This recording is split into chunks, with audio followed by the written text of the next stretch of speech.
kurumlar. Valideynlər məcburi surətdə gedib o qocalar evində ömürlərini başa vurmalı olurlar. Dünyaya nə qədər qeyri-qanuni uşaqlar gəlir və bu Çingiz Abdullayevin, sizin hörmətli yazısınız, xalq yazısı, Çingiz Abdullayevin bir il əvvəl bir çıxışını dinlədim. Dedi ki, indi bu qurulan ailələrdən yeni toylar olubdu, təzə ailə qurubdu. Bunların dedi 10-dan 8-i dağılır. Deyir ki, bu faciə deyil, bu artıq fəlakətdir. Və Bəxtiyar müəllim bunu, bax bunları o nəzərə almışdı, bunları gözün qabağına gətirmişdi. Sanki bu faciələrin, bu fəlakətlərin, bu haqsızlıqların, bu valideynə qarşı olan hörmətsizlərin qarşısını almaq üçün belə atılmışlar poemasını vaxtında yazmışdı.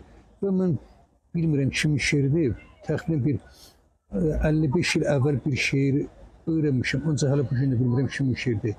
Deyir ki, körpə nə bilsin ki, axı bir zaman ana bu günləri qəmlər yeyəcək.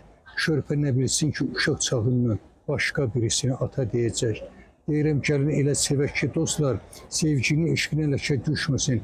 Əgər soyacaq odlu dodaqlar, o elə bu gündən heç öpüşməsin. Ona görə də arzu edirəm ki, Azərbaycanda ailə dəyərləri çox möhkəm olsun. Gözəl nəsillər yetişsin, güclü nəsillər yetişsin.